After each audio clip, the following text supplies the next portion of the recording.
Welcome to the third session in the series. And this one is how I use ACT on Bharosa Club. So I'm already logged in into my account on Bharosa Club, and I have clicked the ACT tab up here. So here the top tab has Learn, Act, Tool, Share, and so on and so forth. So we, in the previous session, which was session 2, we covered Learn. In this session, we're going to cover ACT. So on ACT, you have Save, Invest, Borrow, Protect, and Retirement. So here in the Save, it tells you how to hit your savings target. Learn would tell you about why you should have a savings target and how you can set it. But here, how you can hit your savings target and how you can review your expenses. Now here it talks about Bharosa Savings Assistant coming soon. That doesn't seem to be there as yet, but that doesn't matter. You can use Excel and set up like a tracking thing, or you can use a notebook, even if you don't want to use Excel, like a diary, a pen and paper, and keep a track of your big expenses and your budget.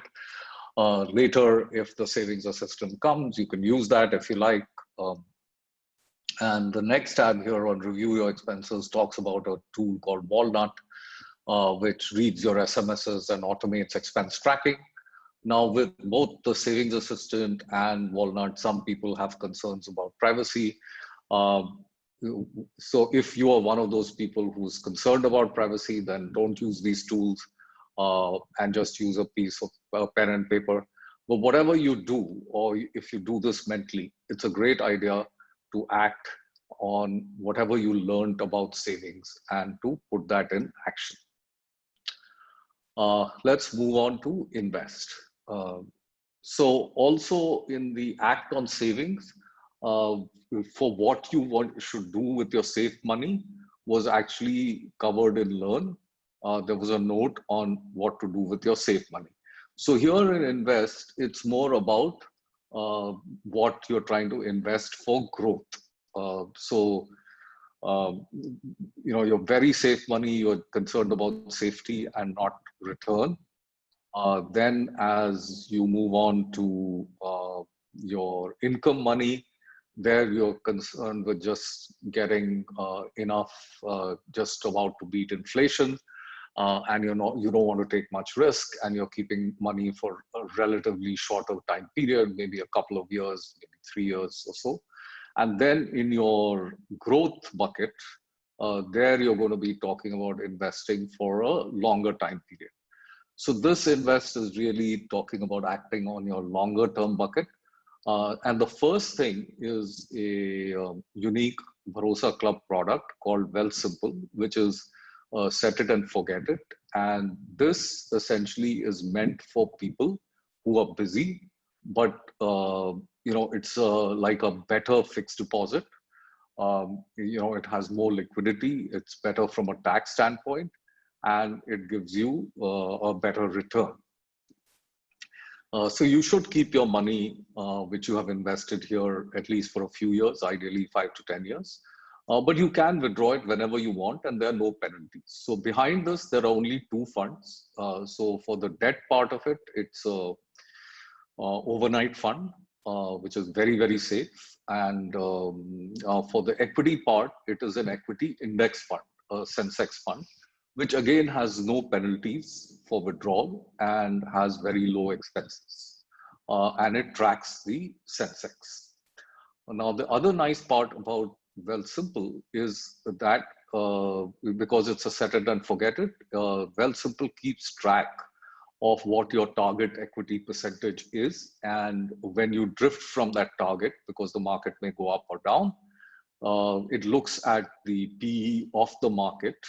And if the market is above 26 PE and your drift is more than 5% positive, then it sells some of your holdings and brings you back to your target. And it does the reverse if the PE is below 22. So for those kind of people who don't want to spend time thinking about their investments, thinking, oh, should I buy now? Should I sell now? And just want to be on autopilot, then Wealthsimple is a great option to look at. It does take a little effort to get set up, as it says here, that you need to get a CAN and pay easy from MFU. And Bharosa Club says it'll help you through that if you send a message to them at advisory@bharosaclub.com. Okay, so moving on to the intermediate part. So what Bharosa Club is saying, which I tend to agree with, is that for people who don't do a lot of research, investing in individual stocks can be extremely risky. If you go on tips or you go on things like that, it may turn out good, it may turn out bad. So it's like gambling, and sometimes it's good, sometimes it's bad. But that's not something that you want to do. So if you invest in individual stocks, then you should do a fair amount of research. And some of the research notes that Bharosa provides or other sources provide can help you do that. But it requires a lot of effort, and you should actually do your own research using these things as a starting point. And some of the videos that Bharosa Club provides actually help you. So there's a series called Stocks from Zero to Hero. But what you'll see is that there's a lot of work there, right? So for these for most people, we recommend that they use baskets of stocks, which are provided either by mutual funds or by small case. And there is a tool called Compare Schemes, which helps you compare mutual funds and small cases in various categories, like say large cap, balanced, mid and small cap, and tax saving. So you can use that, and in the tools thing, I'll tell you how I use it to actually decide which mutual funds or small cases you want to hold. So that is something that, for the advanced people, we feel that small cases are much better than mutual funds. So, you can go through that and use that. Okay, so, so that is what you can do with Invest. So on ACT in Borrow, what Bharosa Club says, which again I agree with, is that it's a very good idea to get a credit card. And even if you are very new, very young, maybe you don't have a good credit history, this is a great way to build your credit history. And some banks may give you a credit card against a fixed deposit or something. It's good to take it to build your credit history. And then there are some very important tips. The thing is that don't overspend just because you have a credit card. Don't carry forward a balance. Pay your credit card in full, as the interest rates are quite prohibitive, and you can fall into a debt trap if you keep running balances on your credit card. And if you default, then you will really spoil your credit history. Also, you can see if you have, if you link your main bank account with your credit card, it can make the whole process quite easy. And you should set up mobile alerts on your credit card, because that way, if there are fraudulent charges, you'll find out and you can take some action on that. And you can also study rewards and all those kind of things. So that's it for Borrow. On Protect, we covered some of this in the last section as to how on health insurance you could get a family floater, and then if it doesn't work for you, if you can self-insure, you can just get a top-up medical insurance. But here, if you look at this text in Y, just to show you this, so it tells you that in India, medical insurance does not cover outpatient costs. Having a family floater can give you peace of mind, as you'll be somewhat insulated from hospital bills and expensive daycare procedures. For young people, the cost of having a child would be covered, but for quite a few things, including pre-existing conditions, there could be long waiting periods. portability from one insurer to another is not easy and may reset waiting periods. There is also the issue of pesky sublimits, especially on room rent, which you should understand.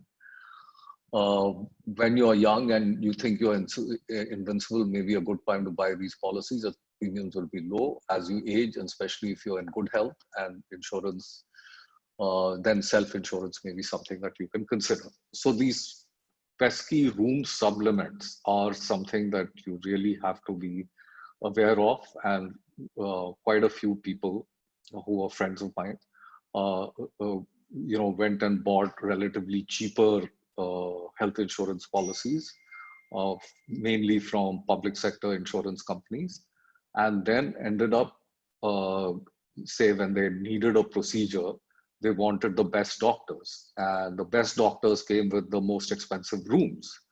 So then they went and booked the expensive room, and then they found the insurance policy had the supplement.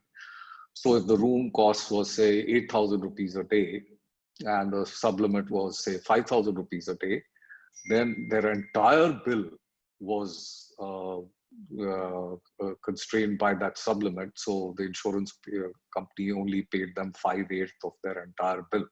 And it was just not the room rent that was concerned. So you need to understand all these kind of things really well.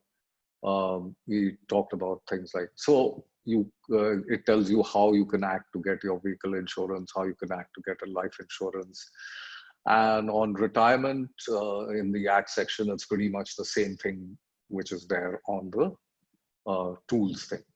So as Bharosa Club, I think as they improve their content, then these act things may become much more specific and checklist oriented or whatever, but we'll see what that happens. But right now also, ACT gives you a lot of